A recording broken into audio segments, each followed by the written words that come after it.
Bapak Ibu semuanya, ketika Bapak Ibu dihadapkan dengan gambar EKG lengkap seperti ini, mau nggak Bapak Ibu jadi mampu menginterpretasi? Oh, Mau ya? Oke. Dan ternyata ketika kita melihat gambar EKG lengkap ini, kalau kita tidak fokus, kita akan kesulitan. Nah, jadi kata kuncinya Bapak Ibu harus fokus. Apa yang dimaksud dalam fokus dalam interpretasi EKG lengkap? Jadi ketika Bapak Ibu melihat gambar EKG lengkap, ini kan ada 12 lead. Betul apa betul?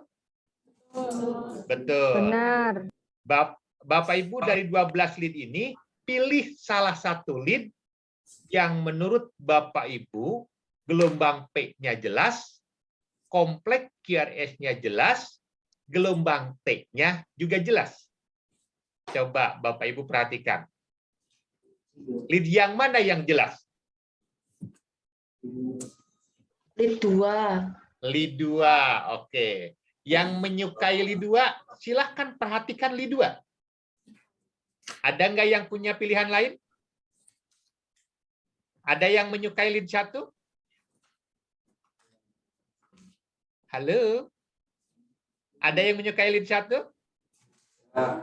Ada, oke. Yang suka melihat lead 1, lihat aja lead 1. Nah, Bapak Ibu semuanya, kalau Bapak Ibu sudah jatuh hati sama lead 2, berarti mata kita fokus hanya melihat lead 2 untuk mengetahui irama dasar. Jadi ketika lihat EKG jangan langsung stres ya. Ini EKG-nya apa ya? Ada yang tinggi, ada yang ke bawah, pusing saya. Sudah pusing duluan. Tetapi kalau Bapak Ibu fokus, oh saya akan melihat lead 2 dulu nih untuk mengetahui EKG ini sinus atau bukan sinus. Apakah EKG ini irama dasarnya dari S anodal? Apakah dari apinodal? Apakah dari atrial? Atau dari ventrikal? Dan kata kuncinya lihat salah satu lead. Ya. Kalau saya selalu mengatakan lead 2 itu anak emas ya. Yang pertama kali kita lihat anak emas nih. Oh di anak emas jelas nih. Jelas gelombang P, jelas kompleks QRS, jelas gelombang T. Bapak Ibu semuanya, berarti untuk menjawab irama heart rate, gelombang P, PR interval, sampai ke kompleks QRS, cukup Bapak Ibu hanya melihat lead 2. Kita akan buktikan. Oke, kita akan melihat lead 2. Langkahnya apa yang pertama kali kemarin yang saya ajarkan? Buat garis isoelektrik. Nah, itu garis isoelektriknya. Berarti gelombangnya terdiri dari gelombang apa saja? P, Q, R, S, R, T. Jadi di lead 2 cuman P, R, dan T ya. Lihat kita intip ke belakang ke bawahnya tidak ada. Ya, jadi cuman P, R, dan T. Oke, pertanyaannya, ini sinus apa bukan? Berarti Bapak Ibu diinterpretasi sudah bisa curi setar nih. Nih diinterpretasinya dijawab. Ini EKG sinus. Sampai di sini bisa dipahami? Halo? Ya. Hai. Ya. Nah, sekarang kita akan identifikasi irama.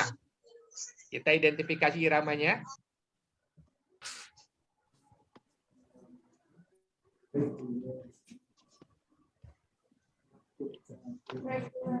Ini iramanya. Teratur kah? Kita bandingkan dengan lead yang lain sama nggak? Sama. Mau di lead yang manapun sama ya? Oke, seperti itu caranya menggunakan penggaris kertas kosong. Berarti kita jawab iramanya apa? Teratur. Kita jawab teratur. Oke. Selanjutnya setelah mengetahui irama teratur atau tidak, apa yang harus kita lakukan? Gelombang P. Heart rate-nya. Oh, Oke, heart rate-nya. Coba, berapa kotak besar? 1, 2, 3. Lebih nggak? Lebih. Jadi kemarin kita udah sepakat, yang paling tepat menggunakan kotak besar atau kotak kecil?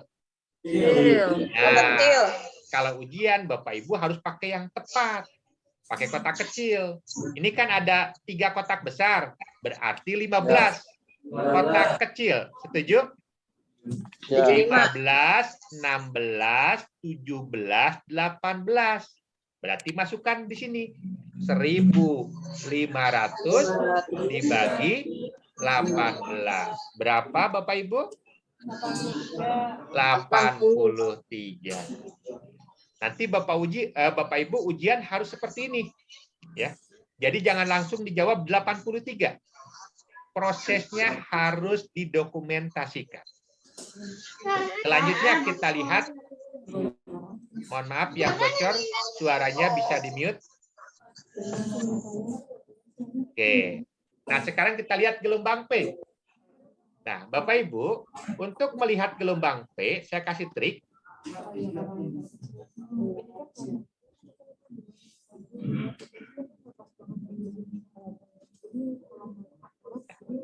Kita lihat nih, saya geser.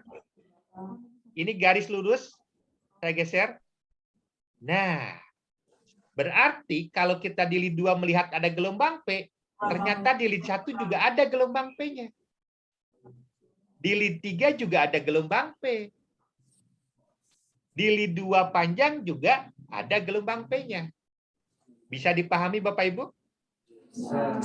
Jadi mau lihat di lid yang manapun, ini EKG sinus. Perhatikan kalau Bapak Ibu salah memilih. Nah, Bapak Ibu lihat di sini. Nah, lihat di P1, P2, P3, gelombang P-nya tidak jelas ya. Jangan dianggap menjadi junctional. Oke. Tetapi ini masih EKG sinus. Karena di lid 2 jelas ada gelombang P-nya. Bisa dipahami Bapak Ibu? Halo? Hai. Oke. Sampai di sini ada pertanyaan Bapak Ibu? Oke. Jadi mau lihat di lid yang manapun sebenarnya gelombang P ada. Saya geser lagi ke sini. Nah. Oh, berarti ini kecil-kecil juga gelombang P. Kenapa suaminya terlihat kecil? Dilihat dari sudut yang berbeda. Ini gelombang P juga, ini P juga. Jelas ya sampai sini? Jelas. Oke. Nah, berarti sekarang analisa. Menurut Bapak Ibu, gelombang P-nya normal atau tidak? Normal. Gelombang gelombang P normal. Dan setiap gelombang P diikuti kompleks QRS dan T. Jelas sampai sini? Berarti tidak salah saya menjawab sinus di awal. Buktinya apa? Gelombang P normal, setiap gelombang P diikuti kompleks QRS dan T. Oke. Sekarang kita akan analisa PR interval. Nah, bagaimana caranya? Ini saya rubah lagi.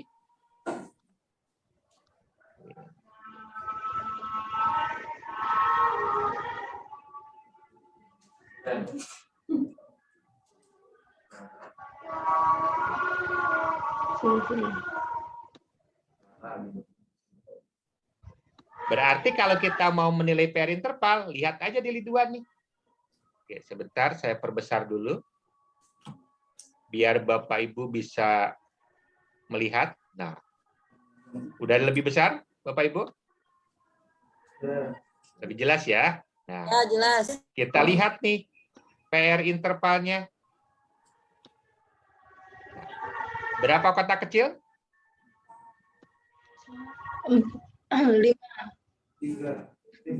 Berapa kotak kecil tuh? Kecil. 4 kotak kecil.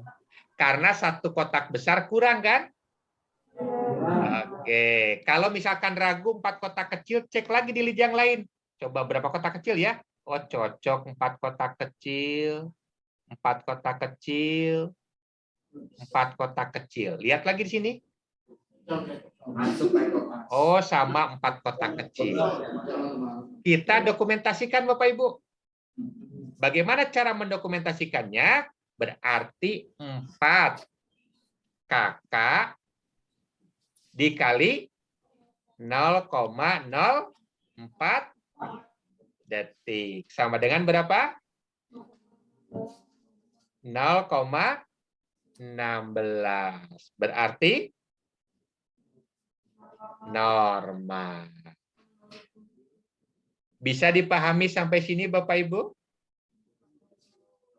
Halo? Bisa. Oke, kita lanjut. Sekarang apa yang akan kita nilai? Kompleks QRS. Nah, Bapak Ibu, kalau kita lihat kompleks QRS di lid 2, ini berapa kotak kecil ya? Saya perbesar lagi.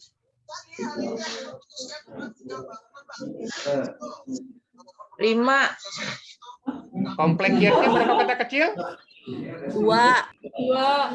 Nah, Bapak Ibu cuma 2 kotak. 2 kotak kecil ya. 2 kotak kecil. Bapak Ibu, halo. Mohon kembali fokus. Bandingkan dengan kompleks QRS di prekordial. Ini juga sama tuh, 2 kotak kecil. Jadi kalau Bapak Ibu lihat di P2, kita turun nih. Inilah kompleks QRS-nya nih. Ini kompleks QRS-nya. Berarti yang di sini sudah ST segmen. Jangan Bapak Ibu menjawab kompleks QRS sampai ke sini. Pak Ismail, kompleks QRS di lid 2 normal, Pak.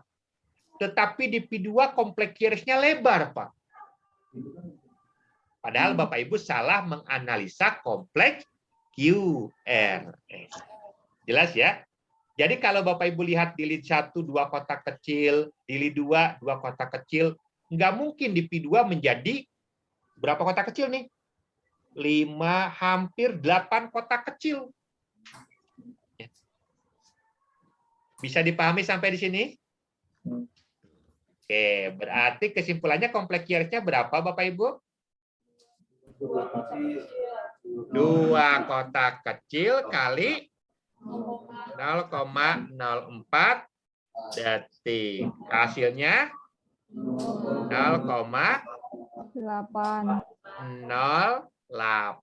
Kok nggak muncul? Oke, detik. Ish. Berarti dalam kurung normal. Nah, sekarang dari data di atas, berarti kita bisa simpulkan nih. Artinya ini EKG sinus apa jika irama teratur? Heart rate-nya 83, gelombang P normal, PR interval normal, kompleks QRS normal. Berarti sinus apa? Sinus Rita. Jelas sampai sini Bapak Ibu? Halo. Hai. Halo. Jelas sampai sini? Oke. Sebelum lanjut, tadi Bapak Ibu sudah belajar tentang lokasi. Masih ingat? Masih ingat tentang lokasi? Oke. Kalau inferior diwakili oleh lead apa saja? 3 APM. 2, 3 APM. Mantap. Berarti Bapak Ibu, 23 APF itu mencerminkan arteri koroner yang mana?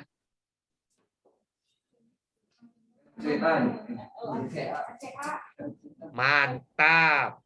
RCA.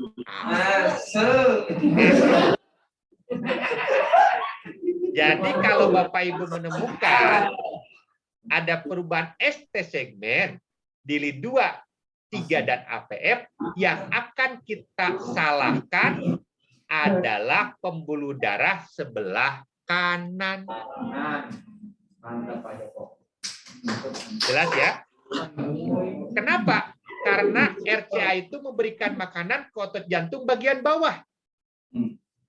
Kita ingat, lid 2 arahnya ke bawah, lid 3 arahnya ke bawah, APF juga ke bawah. Makanya kenapa lid 2, 3, dan APF disebut inferior.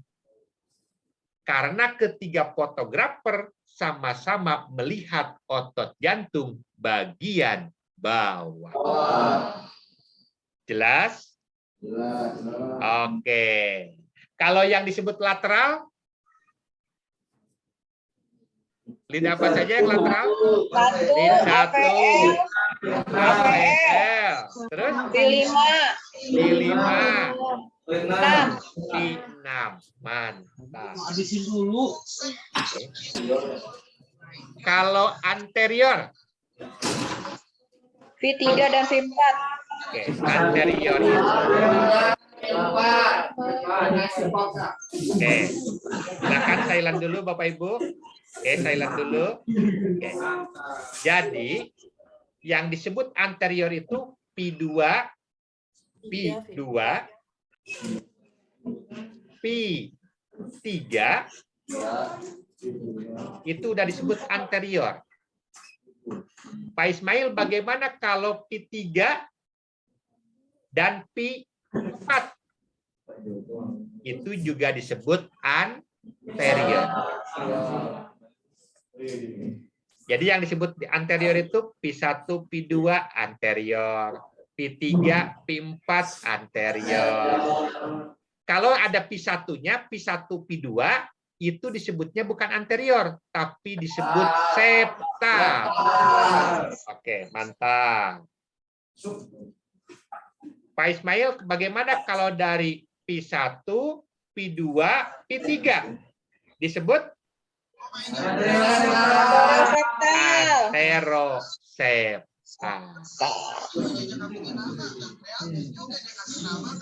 Bagaimana kalau P1, P2, P3, P4, P5, P6?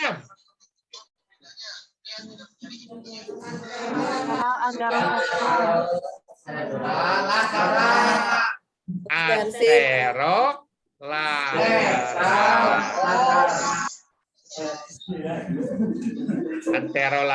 Pak Ismail, kalau disebut ekstensif anterior gimana?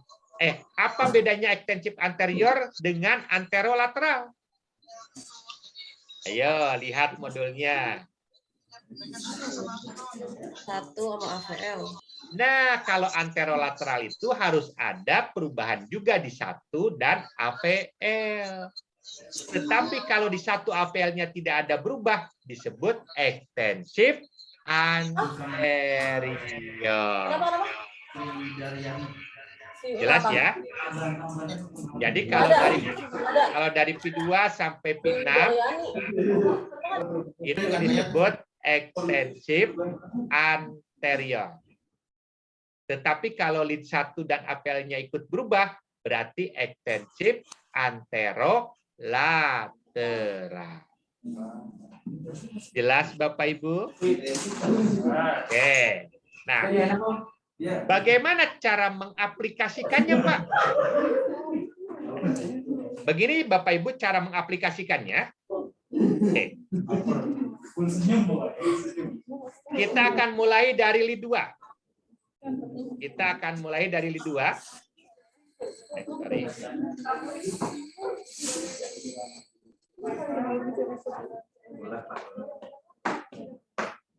Kita mulai dari lid 2 Bapak Ibu.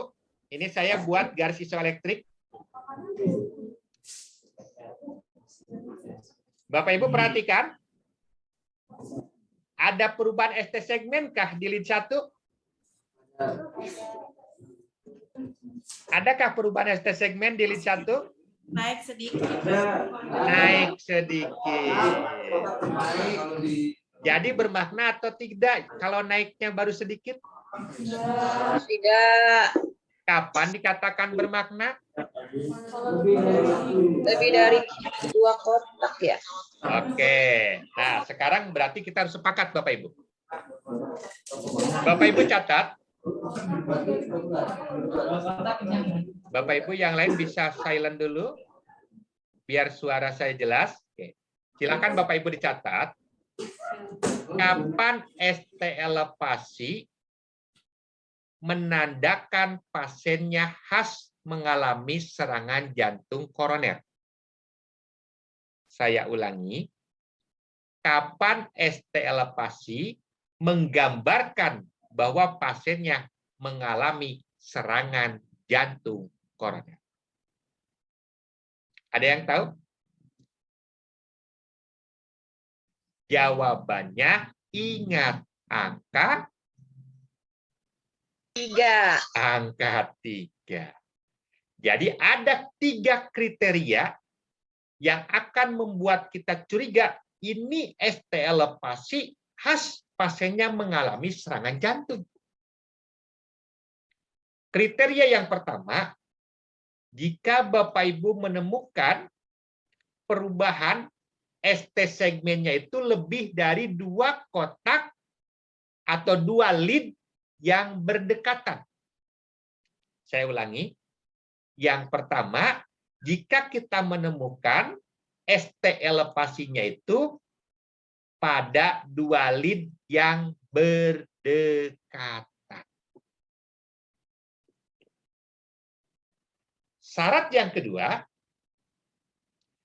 jika ST elevasinya lebih dari 1 kotak kecil pada lead ekstremitas, sedangkan pada lead prekordial lebih dari 2 kotak kecil. Jadi beda ya. Kalau pada lead ekstremitas lebih dari 1 kotak kecil sudah bermakna. Sedangkan pada lead prekordial harus lebih dari 2 kotak kecil baru dianggap bermakna. Yang ketiga, kita temukan ada resiprokal. Resiprokal itu kalau Bapak Ibu menemukan ST elevasi di lokasi yang lain, akan menemukan ST depresi di lokasi yang lain juga. Contoh, misalkan Bapak Ibu menemukan ST elevasi di inferior.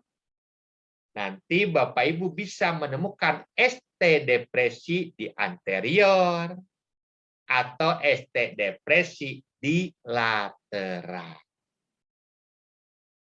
Halo. Nah, jadi Bapak Ibu, walaupun belum ketemu pasiennya, nggak tahu keluhan pasiennya apa, kita tidak tahu enzim jantungnya, Bapak Ibu sebagai perawat baru lihat EKG-nya, udah bisa memprediksikan, ini pasien serangan jantung nih. Tahu dari mana? 3 kriteria tadi. Nah, sekarang kita akan lihat bagaimana cara mengaplikasikan 3 kriteria tadi. Kita lanjut, Bapak Ibu. Nah, kita sudah lihat di lead 1. Adakah ST elevasi? Ada cuman 1 kotak kecil. Nah, pertanyaannya, siapa teman lead 1?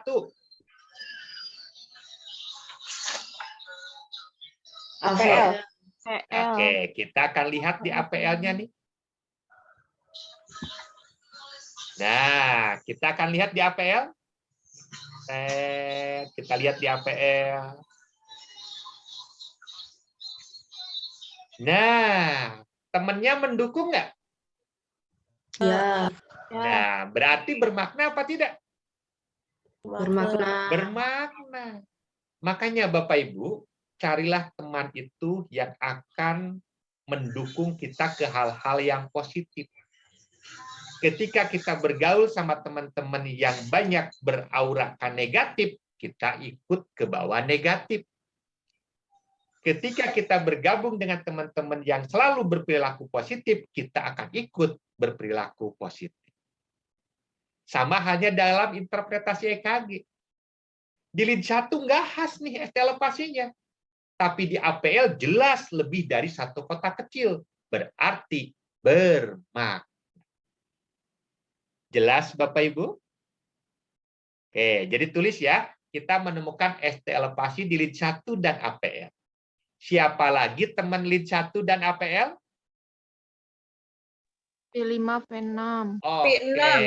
P5 dan P6. Kita langsung lihat dulu kawan-kawannya. Kita cari P5 dan P6.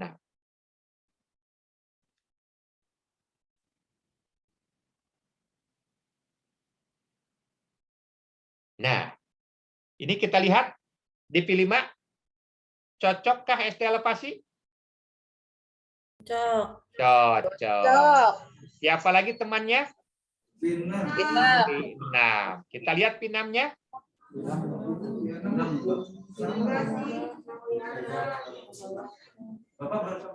Naik nggak?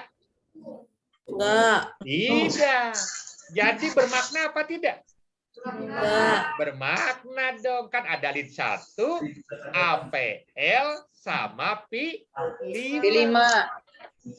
Itu disebut lokasi apa? Lateral.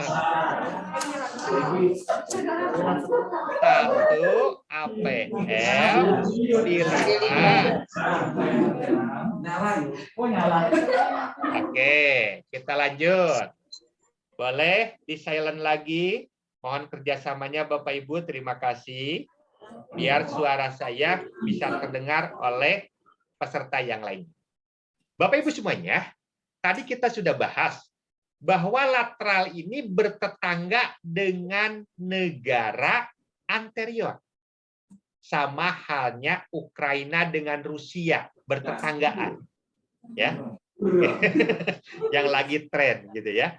Nah, berarti ini lateral ini sangat dekat nih dengan negara anterior, dengan lokasi anterior. Jadi Bapak Ibu langsung cek di anterior. Ada nggak estelepasi? Nah, di P4 ada estelepasi apa tidak? Ada. Di P3 ada estelepasi atau tidak?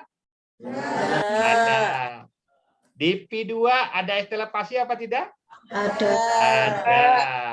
Di P1 ada estelepasi apa tidak? Ada. Begitu. Berarti saya menemukan estelepasi dari P1 sampai P5 ditambah 1 dan APL. Disebut lokasi apa, Bapak Ibu? Anterior. Ekstensif anterolateral. Mantap. Jadi kita dokumentasikan di sini nih. Saya menemukan estelepasi di lid 1, APL,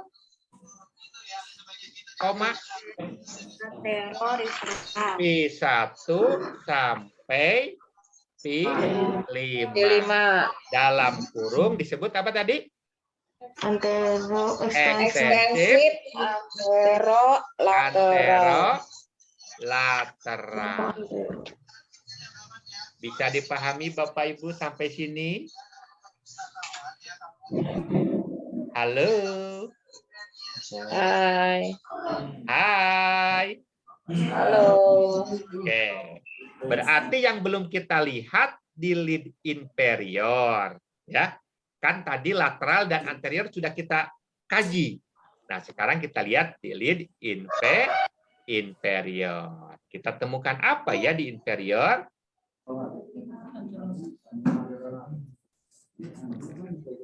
Kita akan tarik ke sini. Nah, Bapak Ibu lihat di inferior. Kita menemukan apa tuh di inferior? ST depresi. Siapa teman li 2? 3. Li 3. Oke, kita cek di li 3. Tuh. Ada enggak ST depresi? Ada. Ada. Terus di APF? Ada. Ada. Jadi cocok? Cocok. Cocok. Ini menandakan ST elevasi pada pasien serangan jantung koroner. Karena kita temukan ada resiprokal. Oke, kita lanjut ya. Kita dokumentasikan. Sekarang kita dokumentasikan ke sini. Berarti saya menemukan ST depresinya di mana tadi? Di 2, 3, AVF. APF. Disebut inferior. Berarti adakah Q patologis? Tidak ada. Adakah T inverted? Tidak ada. Tidak ada. Jadi harus dijawab ya, jangan dikosongin. Tidak ada. Kalau Bapak Ibu kosongin nggak dapat nilai. Kalau dijawab tidak ada, dapat nilai. Berarti kesimpulannya apa dong? Sinus ritem dengan Elevasi. ST elevasi di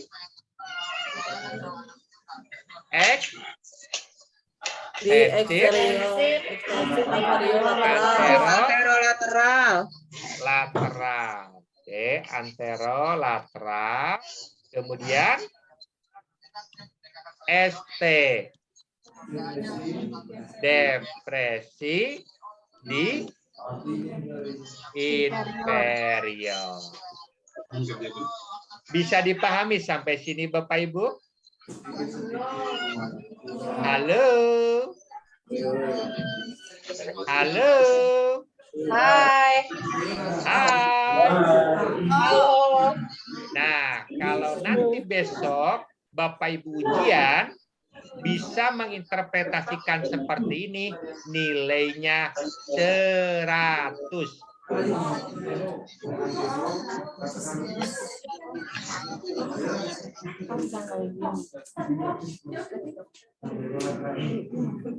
Oke, Bapak Ibu, sampai di sini ada nggak yang mau bertanya? Silakan.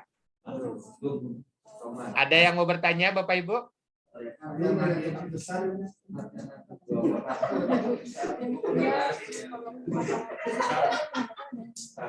Oke, Bapak Ibu, untuk latihan EKG pada CS kita cukupkan dulu karena di saya udah waktunya sholat zuhur. Kita akan istirahat, nanti kita akan lanjutkan kembali jam 1. Terima kasih, saya tutup dulu. Saya kembalikan ke Pak Asep. Wassalamualaikum warahmatullahi wabarakatuh.